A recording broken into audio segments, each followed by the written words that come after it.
Welcome, everybody. We are delighted to have you join us for the presentation by Scott Wesley on transforming followers into leaders. And just a real brief introduction to Scott. He is a ruling elder at Wekiva Presbyterian, but he's also vocationally a leadership psychologist and the president of Wesley Enterprises. So without further ado, I'm going to turn it over to Scott because we want to make sure we give him every spare second we can for this presentation. Well, Cheryl, thank you so much. Thanks for the opportunity to speak to this group. Thank you for giving me your time and attention for the lunch hour here on a Wednesday. I hope that it will be useful to you. So if you wouldn't mind, let's go to God in prayer. Dear Lord God, thank you for this opportunity. Thank you for these people who you have called into leadership in their congregations. Give me your wisdom today. Give me the words that will help these people in whatever it is that they are seeking out of this presentation. Make it interesting, make it useful, make it informative, make it educational, but make it practical. Give them something that they can leave with today that they can use and that will benefit their congregations and their churches. I pray these things in the name of your Son and our Savior, Jesus Christ. Amen. Amen. All right. Thank you. I'm going to share my screen and let me know if you can see it. And I'm going to move Zoom around here so I can see a few other things. All right, so as Cheryl said, topic today is transforming followers into leaders. And I'll give you a little more background on that as we go. But I do have a lot to cover, so I'm gonna go kind of quick, and you guys just stop me if you have a question. All right, let's see. Didn't always. Nope. All right. Sorry. There we go. Okay, now I know how to do this. All right. So just a little introduction. Cheryl already gave you an introduction. Here are some of the titles I have had in my career. I wish I was a leadership psychologist, Cheryl. I probably should have told you that. I don't know if there's such a thing. There's almost every other kind of psychologist, so why shouldn't there be a leadership psychologist? My background, and it's from 1989 when I got my PhD at Georgia Tech, is in organizational psychology. But you're really close because leadership is a big topic in organizational psychology. It's part of the discipline. It's something that we study. And it's something that I've both been a consultant about and been an incumbent in. So I've been a team leader, a first line manager, a project manager, product manager, a program manager. I've been a consultant and a senior consultant. I've been a research scientist. One time I was a director reporting to a CEO.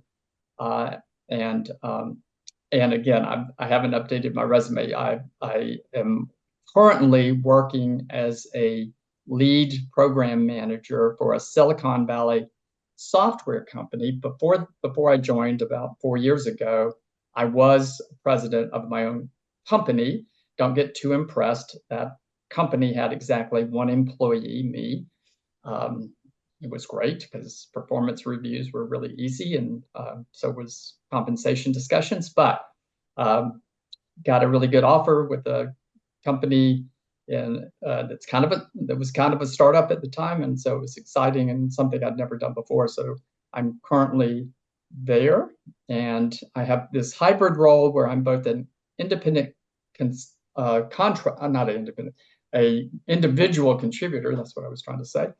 But I also manage a small team of 3. And what's interesting about my team is that they are all remote workers, SMI. My company's headquartered in San Francisco.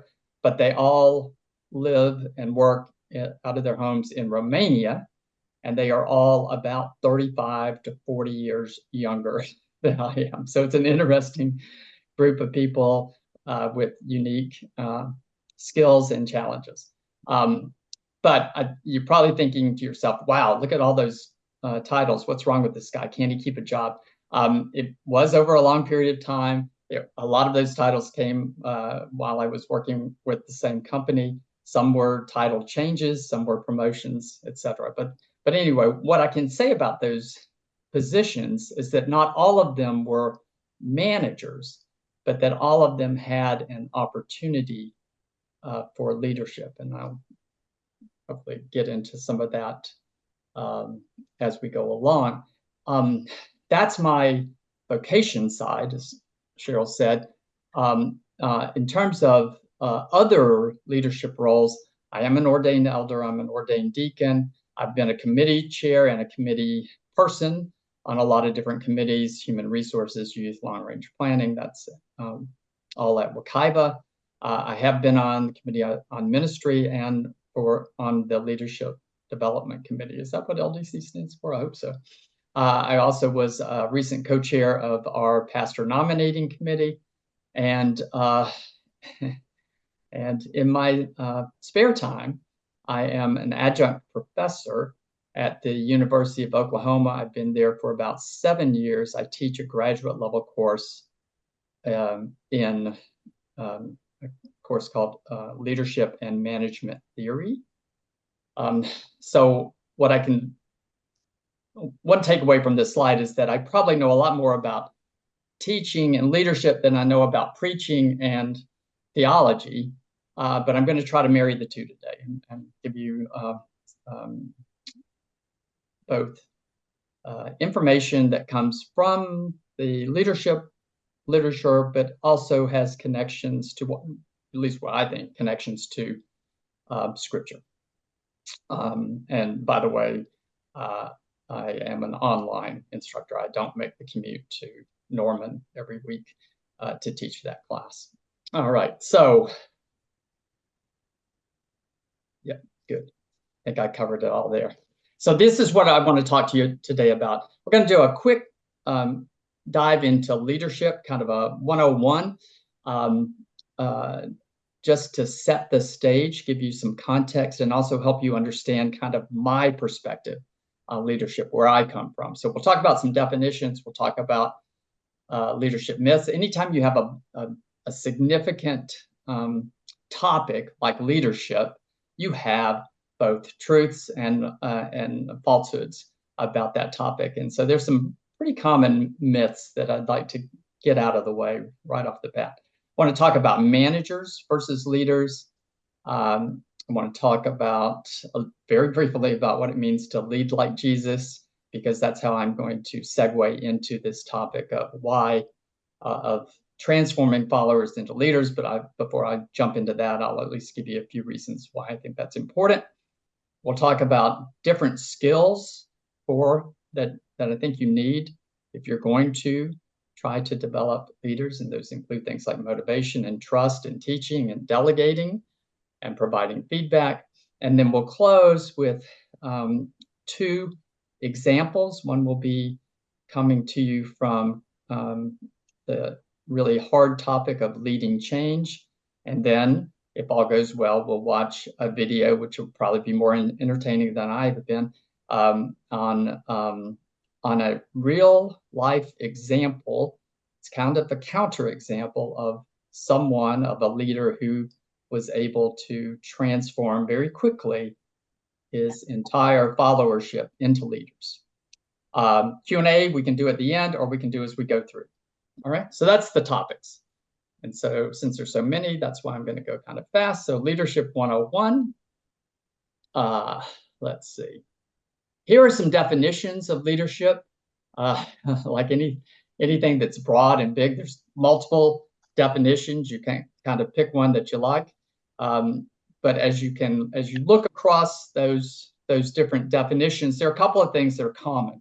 One is that, leadership is not a solitary activity. It involves other people, followers, It can involve individuals, it can involve groups, but there is this interaction between leader and others.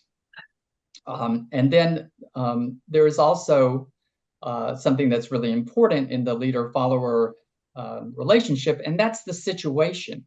Situations can be very powerful and strong, and they can have an effect on that relationship between leaders and followers. And leaders can't just try to force fit every approach they have, every tool they have in their tool belt to every situation. Some situations demand a much more nuanced approach.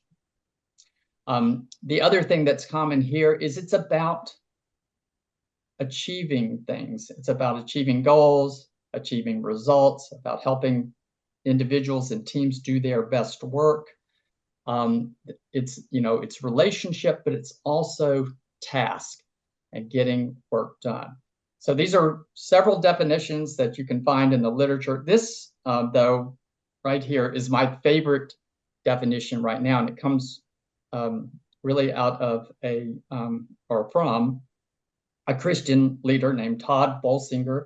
You may have read his book or heard of his book, Canoeing the Mountains. It's really excellent. One of my favorite books from the last few years. But he defines leadership in a very complex way, but I think a very accurate way for 2024. To Bolsinger, leadership is energizing a community of people toward their own transformation in order to accomplish a shared mission in the face of a changing world. So it recognizes that you are inspiring or energizing or motivating, moving a group of people, a community. It recognizes that when you are leading, you're not just transforming a situation, you are transforming the people in that situation. It's directive in terms of accomplishing a shared mission. Mission is critically important in leadership and in churches. And it also recognizes that things don't stay the same, especially today. The older I get, the more convinced I am that things are changing more rapidly than they ever were before. So that's his definition, broad, encompassing, makes it seem kind of hard, but I think it's accurate. All right, here are some leadership myths. One of the big leadership myths out there is that leadership is tied to positions, right? If I'm a CEO, I'm a leader. If I'm a solo pastor, I'm a leader. If I'm a president of a country, I'm a leader. That is not necessarily the case. Leadership is not tied just to positions. Leadership is more of a process than that.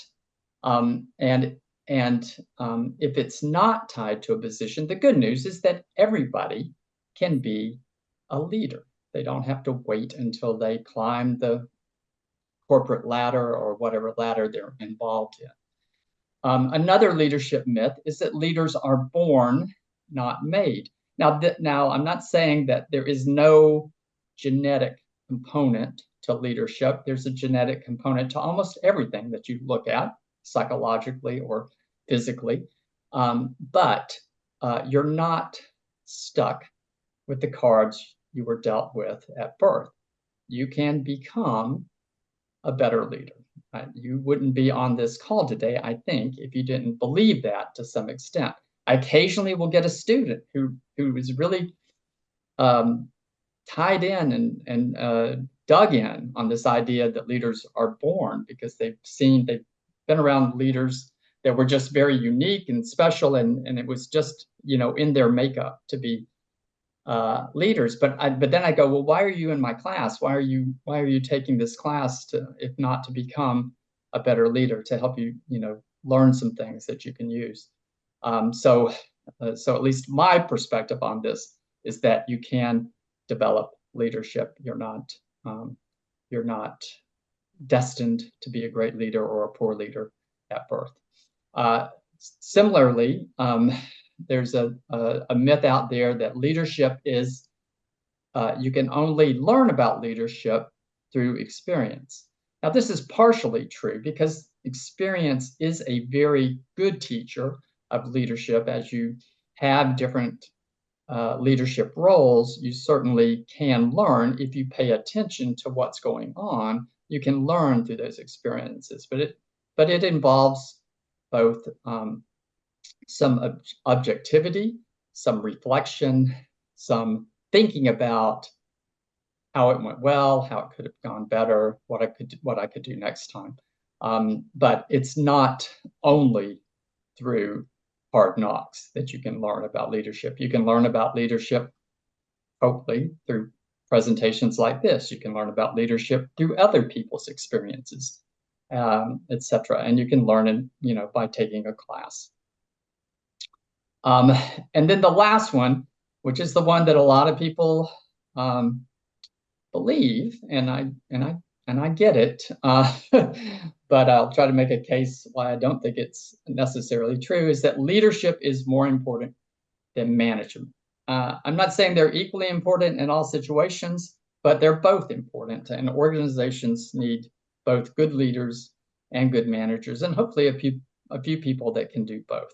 So those are some myths that I just want to, surface and try to at least give you my perspective on.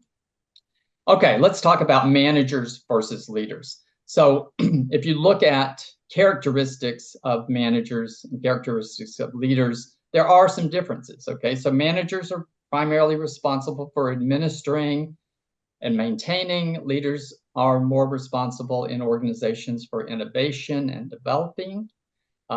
Managers control, leaders inspire. Managers tend to have a short-term view based on their role and objectives, and leaders are more geared to having a long-term view. With that short-term view, managers ask how will this task get done, and when does it need to get done? Whereas leaders with a long-term view ask, what should we do and why should we do it?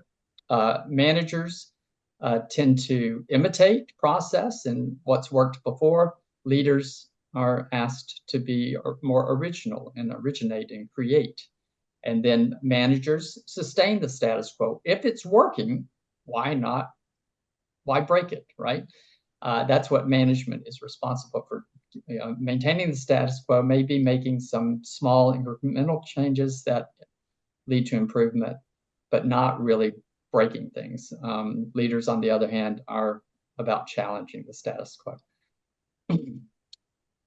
If you boil this all down, what I think it says is that managers do things right? That's their role in an organization. Leaders do the right things. There's a difference, but organizations need both, right? They can't be dominated by one or the other because they'll miss out on what the other role can bring. So they need both. And like I said before, it's really good if they can find people who can play both roles effectively and they know when to do which role. That's another trick, is knowing when do I need to be a leader, when do I need to be a manager. Okay, so I'm going to just stop for a second so I can catch my breath and ask you a question. Since it's a small group, I'll start the questioning. Are you more comfortable leading or managing? I'll tell you mine here. I am more comfortable in the role of manager. There are more rules, there's more process in place. It's not as risky when you're out there innovating and creating and trying new things. There's a high risk of failure for leaders. Leaders are far more likely to fail than managers. So I am more comfortable managing, but and it's a big but, I really enjoy leading more than managing. It's just, I'm kind of a challenge seeker. And for me, leading is more exciting. Scary, yes, but more exciting. but in terms of comfortable level, it's management. So who else wants to share? I have to come off mute. I'm more comfortable leading. Okay. Because leading's all about the why am I doing this, whereas management's about how to do it. Right. Yep. Which is, yeah. And especially if you are trying to influence your followers or a group of people, knowing why and being able to answer that why question is critically important. So that's I get it. Yeah, and that I like the Todd Bolsinger. That's really good stuff. Yeah. I want to do, I want to do that book session, I think, or something. I would like to do that. I gotta take that book and do something with it. I'd like to do that with you. Yeah. That sounds great. Okay. Yeah, let's do it. Let's do it. It's a great book, and it's really, I think it was written, like almost 10 years ago now, but it feels actually it's a dozen years ago. Yeah. I'm sorry? Yeah. Actually, it's a dozen years ago. A dozen years ago. Okay. Yeah. Okay. All right. I was looking at it today. It still feels pretty good. All right. Book. Anybody else want to answer this question? I prefer, oh, sorry. Yeah. Go ahead, Jacqueline. Sorry. I prefer the managerial, managing portion. Right. I believe in it. If the structure is sound, right, and if it's not broke, why fix it? Right. And giving people the opportunity to be able to grow in their skills, to administer, that's where I feel comfortable in. I can work with someone who is a leader to execute what they're trying to do. Right. And manage that. Right. That's me personally, where I feel comfortable. If it's not broke, let's sustain what's there, and grow where we need to grow and change where we need to change, because that's inevitable. But that's where I feel comfortable. Great answer. And organizations will enjoy the most success when they are in that kind of maintaining the status quo and, making these incremental changes. It's only when you get to some bump in the road, it might become a competition, or it might be a change in society, or it might be, you lost your air conditioner at church or whatever. That's when you have to, you may be forced into doing more creating, more leading than managing. But it's good to have people who are comfortable managing and growing their people. Scott, my favorite thing to do is to connect people with each other and to connect people with resources that they need to accomplish what they want to accomplish. And I think that's a combination of leading and managing. Yeah, I think you're right. I think you're right, Paige. And it sounds a lot like mentoring as well, or networking, or there's I forget what it's, connectors. I think there are, and I don't remember where this comes from, but there's this whole. I think it comes from Adam Grant, who wrote a book about givers and takers, and then the people that connect people to resources based on your own knowledge and experience and wisdom. And the knowledge and experience of other people, and their wisdom. Right. And their wisdom. Right. Yeah. Yeah. So, but I think you're right. I think that is a nice hybridization of leading and managing. Okay. Let's go on. So recently I had an opportunity to do something I've not done before, and that was to deliver a sermon. It really was a humbling experience and a hard experience. I didn't realize quite how hard it would be. And I did a talk on, because my pastor knows I'm a leadership geek, I did a talk on leading like Jesus. And these are my thoughts up here on this screen, nobody else's. But if I look at leadership as a discipline and what I saw Jesus do during his ministry with his disciples. These are 7 principles that I think Jesus displayed that have a sound basis in the leadership literature as being effective. Okay, I won't go through all of these. I just want you to know that number 5 there is what I'm talking about today. That's what I'm doing, a bit deeper dive on. It's developing followers into leaders. But you can see the others about, I told you before, the mission's really important. Got to be committed to it. If you want other people to be committed to it, you have to be passionate about it. Leading through trusting relationships and love. I'll talk a little bit about trust. Leading through service, obviously. Example, demonstrating character, showing humility. And leadership is it's not just about having new and novel ideas. It's about getting stuff done and achieving results. And you can typically best do that by enacting, good change there. And then the final one, which is the most important, if you want to lead like Jesus, you have to be a good follower of Jesus. All right, but let's look more at this lead by developing followers into leaders. So here's some reasons that I think it's important for us to look at this today. Some of these are kind of obvious, but if you have the ability to transform folks into leaders, your organization or church can just get more done. You have more people to lead the effort, right?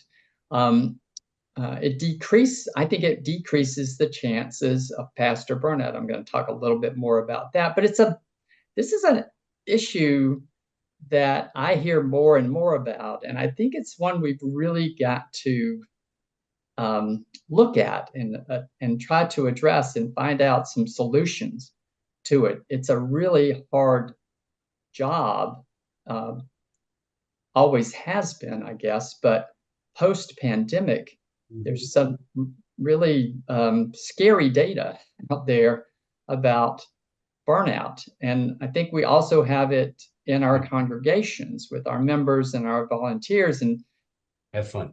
And the Duns came out, the terminology, the Duns came out several years ago, but it's this idea, or not idea, it's reality, that there are a lot of people who have been very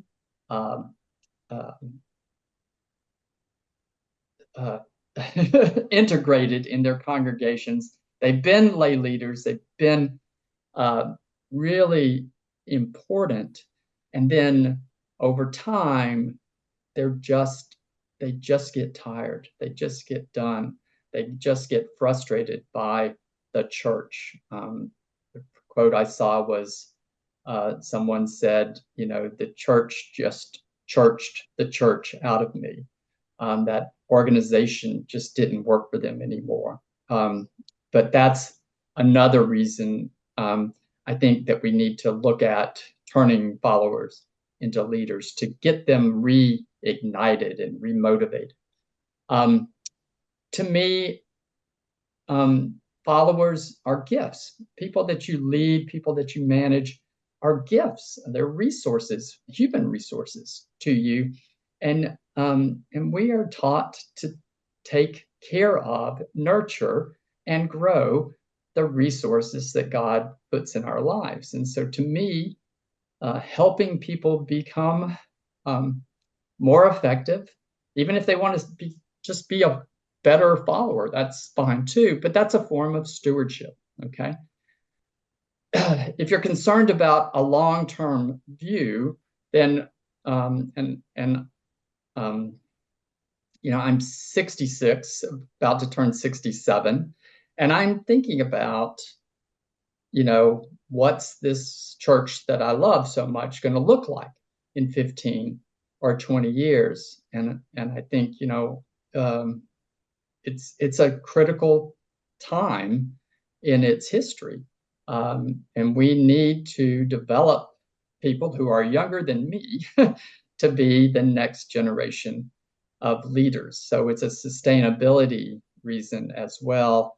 And then I think that when you have more leaders in your congregation or your organization, you have a much better chance when you are implementing or enacting change initiatives. So there's just my reasons for why do this, okay? So let me talk a little bit about pastor burnout. Interesting study. Just last year, Hartford Institute for Religion, they surveyed 1,700 clergy across denominations, not just Presbyterian here. They reported 44% were reporting being burned out and considering leaving their congregations. They had done a similar survey in 2021. That percentage is twice as big as it was in 2021. So think about the timing here. That was 2021. We were right in the middle of the pandemic. Last year, we were pretty much, out of it, getting out of it. Interesting that has gone up. 53% are considering not just leaving the congregation, but leaving the profession in general. And that's even up by a higher degree than the burned out one. It was 16% in 2021. The reasons that were given in the study are reasons you've probably seen or worried about or lost sleep over. Congregations are older and they're dwindling. They're less willing. This one was interesting to me. I didn't think about that, but it doesn't surprise me when I do think about it. Post-pandemic, they're less willing to embrace change. It's almost as if, we had to, we changed because we had to, because of the circumstances of the pandemic. We got through it. We survived it. Maybe we're just too tired to keep embracing change now. We're just less willing to talk about it. But that's a frustration for pastors who see the need to change, to continue to change. They reported greater conflict in their congregations in 2023 than in 2021. And there is an issue about people not coming back to the in-person service. We did Zoom so well that they have just grown accustomed to that form of worship. But the drawback, the negative, is there's a much lower feeling of community in those congregations, okay? And I mentioned before, volunteers are burning out. And then, I think we've all read the statistics about how long each denomination has given its rate of decline, things like that. So there's this kind of sense of dread. And if you have a sense of dread, it's hard to stay engaged and motivated. And the quote I read in the article was, someone said, "I am the chaplain to the apocalypse." So it's a big issue. And it, it needs to be addressed. And I'm hoping maybe this is a way to do it. So let's look at some skills. I'll transition now into skills for developing leaders. And the first one is fostering motivation. Now, motivation comes in two forms. There is what we most commonly think of in terms of motivation, which is extrinsic. It's kind of the carrot and stick model, or, paying people to work, that kind of thing. And then there's intrinsic, which is more internally generated, based on people's needs and wants and expectations, okay? So I'm going to talk about the intrinsic side. I'm assuming that you don't have a money tree in your congregation. Money doesn't seem to be something that we have a gracious plenty of, as my grandmother used to say. So I want to talk about, how do you drive internal or intrinsic motivation? And Daniel Pink, who's not even a scientist or a psychologist, he's used to be a lawyer, but he really likes to write and he likes to research, and he's done an extensive look at intrinsic motivation, and he thinks that it's driven by three key factors. The first is autonomy, and that's the desire to be self-directed. Let me do it my way, giving people a choice in how they get their work accomplished. Purpose is the sense that our work has value or is meaningful or is bigger than we are. And then mastery is the third factor, which is the drive to keep improving at something that is important to us. If you can design jobs and help people achieve autonomy, purpose, and mastery, you have a much better job of keeping them motivated. So in terms of just some general suggestions around those, autonomy, let people just, you can set the task, but let them decide how to accomplish it. Purpose, big role of the leader is to give the big picture. How does each individual's job or task fit and add value in the organization? How does it contribute to the mission?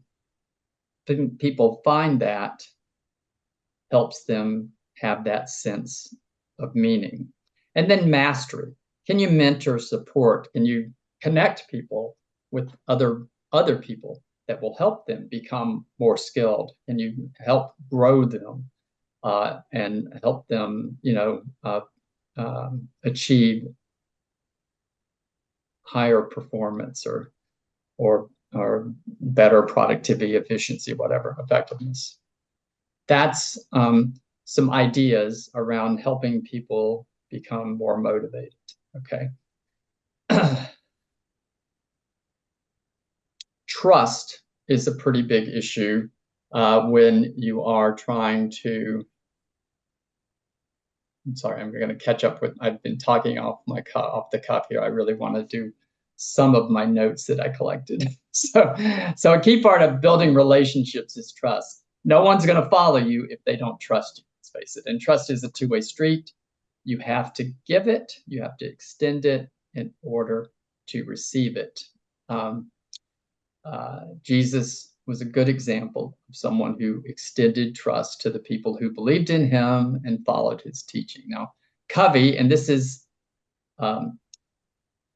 Stephen M.R. Covey, who is the son or a son of Stephen Covey, who wrote the book, The 7 Principles of Highly Effective People, which you probably remember, has written a book called The Speed of Trust, which is a really good dive into this really important topic. He says that individual trust is based on 4 pillars of character, I'll say. Integrity. Can people, do you live up to your commitments? Do you walk the talk? Is your intent a positive intent? Do you have actual capabilities that you can bring to the task? And lastly, do you as an individual achieve results? And then in addition to this individual or independent component of trust, there's a relationship trust. And for that, he has 13 behaviors that I've just kind of abbreviated here, but they're important in order to engender trust with other people. So things like demonstrating respect, righting wrongs, showing loyalty, listening before speaking, clarifying expectations, confronting reality. It's, we can't, as leaders, be Pollyanna about some situations. We have to confront the reality of the situations and address them if they're not as good as they should be. Do we keep commitments? And the most important one is you have to extend trust in order to earn it. And what he makes the case for, which is important, is that it has effects on the speed and costs associated with relationships in organizations. When you have low trust in an organization, it's very difficult to get things done that involve collaboration, right? It takes longer than it should, and anything that takes longer than it should is going to cost more for the organization. So there's a sort of a business reason and certainly a interpersonal reason for building trust. And I think one of, there's lots of examples of Jesus showing trust, but I think the Great Commission, is the best example I can come up with anyway of him showing trust to his disciples. So he says, "Go therefore and make disciples of all nations, baptizing them in the name of the Father and of the Son and of the Holy Spirit, and teaching them to obey everything that I've commanded you." Now, as far as I can tell, he gave that final instruction right before he ascended, 40 days after his resurrection. But let's think about what happened, 44 days before the ascension. He was arrested. Did his disciples defend him or come to his aid at that time? No, they basically deserted him and denied they even knew him. So think about that. Would you be able to trust someone with your life's mission who had deserted you just a few weeks before Jesus was? Okay, that's trust. Then there's teaching. Teaching or coaching or mentoring. Part of developing followers into leaders involves education. And there are different ways that you can educate, certainly within organizations and within churches. But here are, three kind of large ways that it can happen. And I don't have anything earth-shattering on this slide. So teaching, that's about giving people knowledge and skills, usually within a specific discipline. Sometimes teachers are referred to as the sage on the stage. Coaching is a little bit different than that. It's a process that involves, someone that's experienced in a particular area, helping someone achieve a specific goal by providing guidance and training. And I apologize for trainer on retainer. I just couldn't think of anything that rhymed with trainer. And I already had sage on the stage and guide by your side for mentoring. So that's where I went. If you can come up with something better, chat it to me. Mentoring is a personal relationship in which a more experienced person acts as a guide, a role model, or a sponsor for a less experienced person. What you get with a mentor is their perspective, their experience, their wisdom. The mentee generally drives the relationship, but the mentor is that guide by your side as you go through. And you can play any of these roles with the followers, with your followers, as you try to transform them into leaders. Jesus taught his disciples through parables, sermons, his own example and instruction. He used his time with the disciples to train them in ministry and prepare them for the leadership roles after his departure. But who were these guys? Well, the scripture says that, the first disciples were Simon, also known as Peter, and his brother Andrew and James, and his brother John. All four appear to be fishermen. Some scholars believe that three other disciples may have also been fishermen: Nathaniel, Philip, and Thomas. We know Thomas was the doubter, right? The skeptic in the group. He also called Matthew to be a disciple. Matthew was a tax collector for Rome, which was one of the least popular occupations among the Jews. And he called Simon the Zealot. Zealots were political activists who revolted against Rome. So you can imagine that Matthew and Simon the Zealot had a few things to work through as they became partners and collaborators and students of Jesus. And then, of course, we had Judas, and you know how his story ended. So it's not what you would call a high potential group of followers that he called, but they got the job done. when they got or 11 of them got the job done. When they got the Great Commission, they went forth and created, the Christian church, which is still the largest religion in the world. Jesus was effective at achieving results through other people. And the fact that he got it done initially through this initial group of 11 and others that joined early on is just a strong indication of how good and effective a teacher, coach, and mentor he was. Let's talk about delegating work. And I want to start with kind of a biblical reference.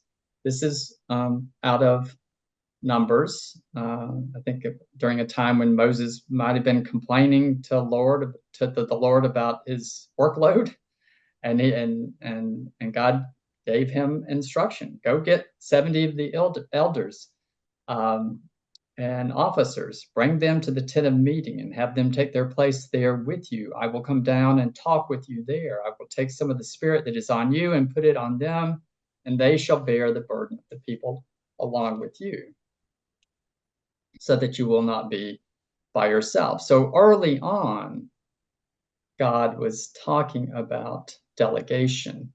Why is it important? Well, it's important for leaders to delegate because it frees their time for other activities.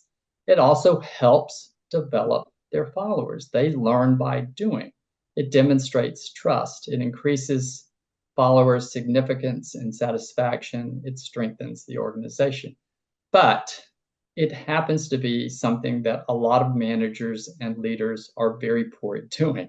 What are the reasons that they usually use to avoid delegation? Well, it takes too much time. I have to train the person to do it, so it's easier and faster to do it myself. It's risky. Will they do it as well as I do it? Or will they do it better than I do it? That may be even risky. What if I like doing this particular task? Or what if I feel that the other people that are following me are just already too busy? These are all reasons why we avoid delegation. So I'm going to give you, I've got to speed up here. I'm behind.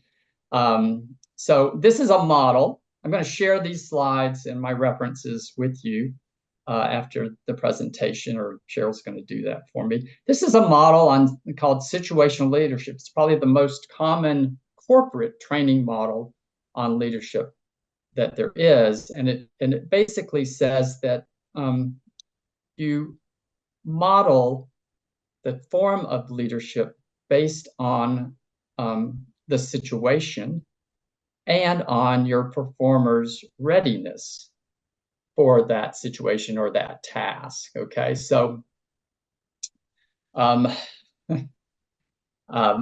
so you start if so on that axis, and I'm sorry that it's a little hard to read, but there's on the x-axis is the task behavior and how directive you have to be with that task. And so if it's high, you have to give a lot of instruction to it, or if it's low, you have to give less instruction to it. And on the y-axis is supportive behavior, which is the relationship component of leadership. And you can see that it goes, and I'm going to go from right to left, which I know is counter: telling, selling, participating, delegating. These are different leadership styles. And then performance readiness, that's how ready your follower is to perform, is down there, and it goes from low to moderate to high. So if I'm an R1, I'm unable, I'm a novice. I haven't done this before. I'm unable to do it, or I'm unwilling or don't have confidence I'm insecure about it doing it. And that goes all the way to a more developed follower who's able and willing or confident at the R4. And based on your perception of the task, your perception of the person's readiness for that task, that will dictate how you lead them this way. So it helps you with that important task of delegating. This is a really great quote. I did not know about it. This was before, Jesus went to Jerusalem. He sent his 12 disciples out kind of as a pilot, had them go out and proclaim the kingdom of God and to heal. I didn't know that he had actually done that, but it's an example of delegation. First time, to my knowledge, that he had his disciples actively involved in doing the work of his ministry and not being students, basically. All right, providing feedback, really important and really hard in this particular situation, because a lot of times you in a church are going to be working with people that are not employees, they're volunteers. So you have to be very careful about how you provide feedback, but you do want them to get better, and helping them get better may involve giving them feedback. So I like to take a very conversational approach, let them lead it. Typically, they will see their performance worse than you saw it.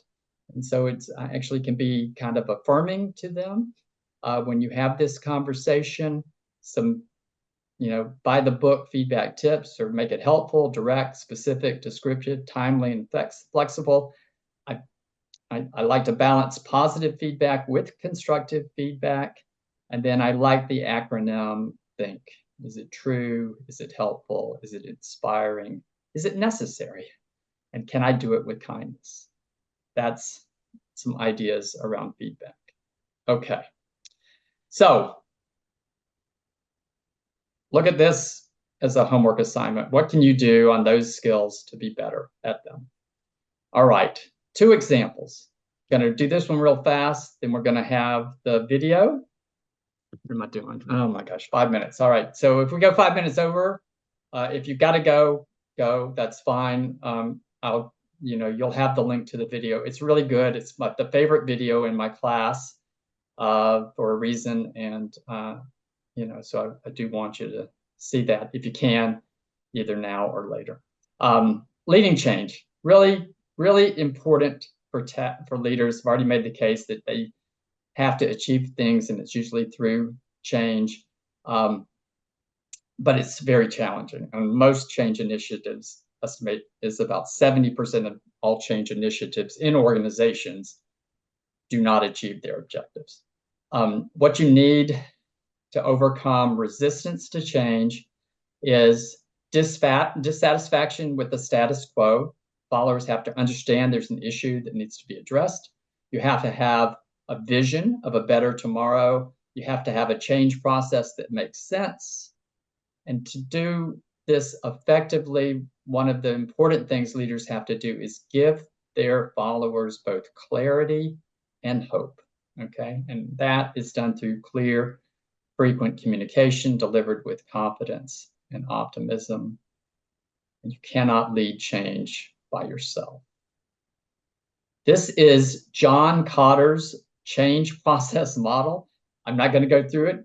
Don't have time. It's too complex. But it's 8 steps. He's considered the expert on organizational change. And in his study, he thinks these steps, which start with create a sense of urgency and go around like a clock to embed change in the future, are steps that need to be done to have an effective change initiative. The point on this slide, though, for this talk is that so many of these steps involve other people. And because they involve other people, it helps for those other people to be part of the team. It helps for them to be leaders. The process itself is a good experience to take someone who is a follower and start to develop them into a leader as well. So hard thing to do, but you get both the benefit of maybe being successful with the change and building a team of more leaders. Okay, that's first example. The second example, don't want to click it because it'll start the video here. So let me escape out of that and I'll stop sharing. I think if I can find it. Can you take it over? I think so. Okay, go ahead, because I'm having trouble with my. Okay, I'm bumping you. Bump me. Oh, but now I need to stop because I didn't click on the things I needed. Okay. All right. Oh, they are clicked. Okay, good. I was ahead of myself. Here we go. And okay. So again, this is my class's favorite example of or favorite video. It's an example of developing followers into leaders. Okay, I'm going to start it and then I'm going to expand it. Thank you.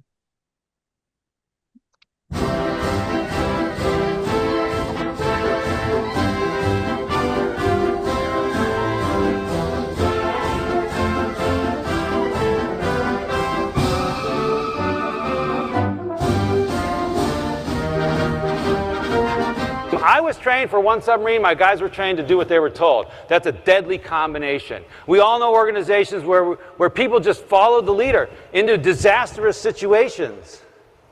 So I got my guys together and I said, hey, we got a problem here. I was trained for another submarine. You're trained to do whatever nonsense comes out of my mouth. That's right, Captain. I mean, they knew. They already knew. I was pretty much talking to myself. So I said, what are we going to do? What are we going to do, guys? And we talked about it. Okay, what I really wanted to do was get ready for the inspection. But we were sitting in the wardroom. We spent a couple hours. We were talking about it. And we came up with all these different things. And, well, you Captain, you just got to be smarter. You got to give better orders. It's like, well, how am I going to learn a whole nuclear submarine, miles of valves and pipes? I spent a year learning Olympia, 2 weeks over here. So in a year we'll be safe? That's not going to work. We had to deploy the submarine in 6 months. So we talked about it, and they said, okay, there's only one logical solution. We figured it out. You, they're pointing at me, you shut up. What do you mean? That's not what captains do. That's not what captains of nuclear submarines do. They walk around, they give orders. They sound like Russell Crowe. Head 2/3, dive, make it up 500 feet. Helm left 15 degrees rudder, steady course 255. Load torpedoes and tubes 1, 2, 3, and 4. Flood down, open outer doors, right? And I thought about it. And you know what? They were right.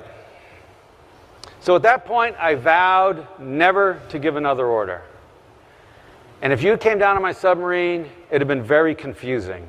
Because you couldn't have pointed. It would have been hard to say, well, who's the captain here? Because you wouldn't have seen me giving orders.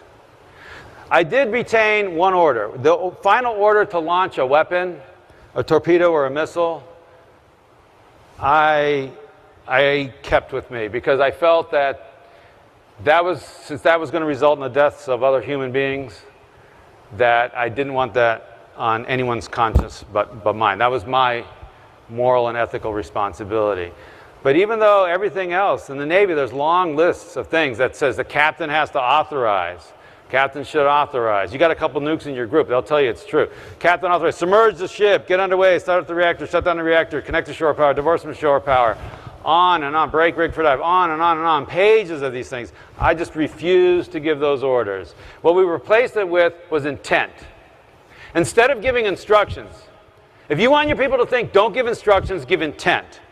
So they would come to you, hey, what do you want me to do?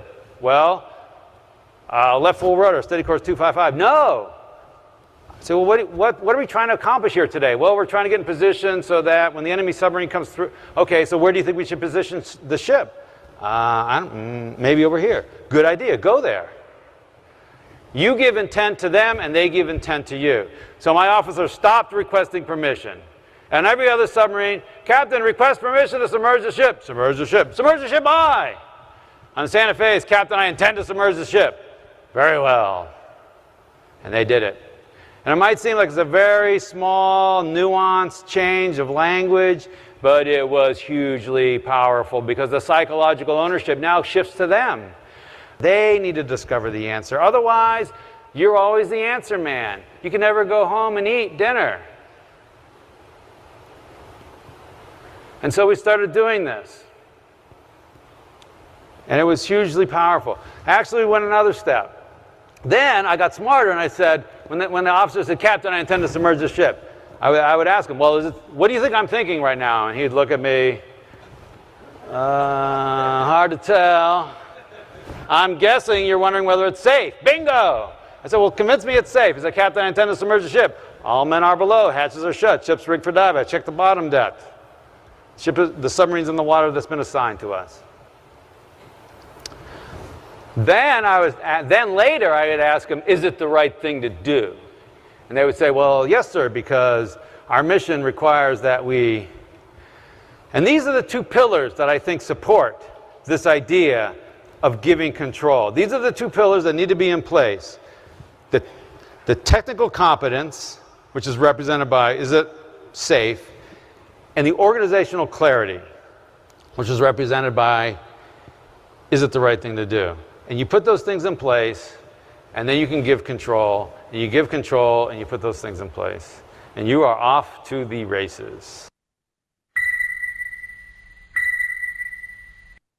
So think about what's happening now. My officers are starting to think like me, because I have to think like, where should we do the ship? And so the guys below them. Now this took 24 hours to happen. It took a couple years for the full implementation, but immediately there was change. The officers started thinking like me. So pretty soon I could go in the engine room, find the engine room lower level watch who was taking logs in the lube oil pumps, and he would know what the submarine was doing. He would know whether we were up tight, close to the enemy, and it was time to stay quiet, or whether we had backed out a little bit. This may be a good time to change filters and make a little bit of noise. A year later, we received another inspection. A year later, we received an inspection. The inspecting team gave us the highest grade they had ever seen. Not that year, not in the Pacific, ever seen. Why? I mean, this crew had a captain who was a dummy. It's because that needle started moving up. And on another submarine, there was one guy in charge, one guy giving orders, one guy thinking, and 134 people doing what they're told. I don't care how smart you are. On my submarine, I got 135 thinking, active, passionate, creative, proactive, taking initiative people. It's a tidal wave. You don't stand a chance.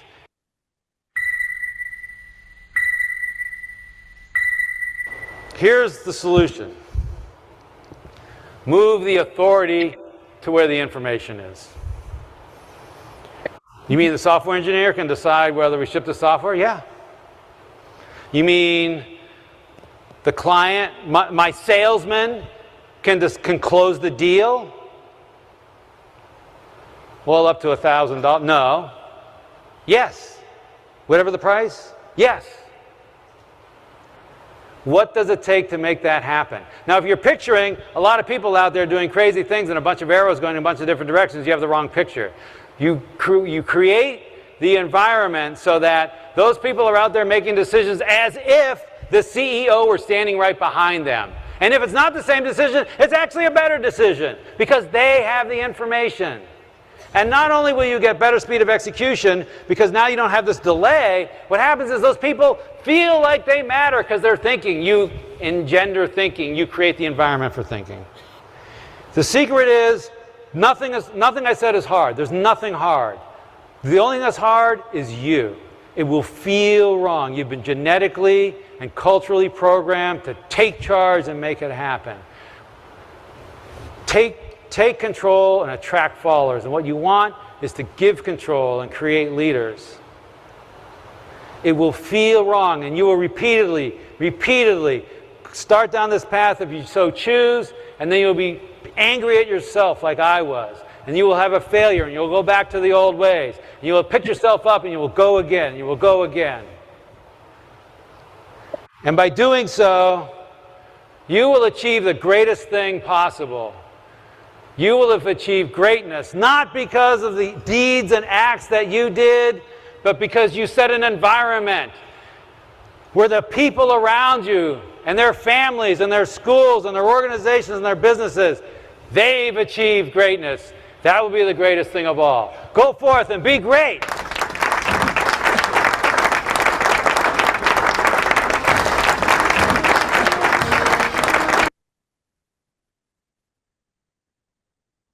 Thanks very much, Cheryl.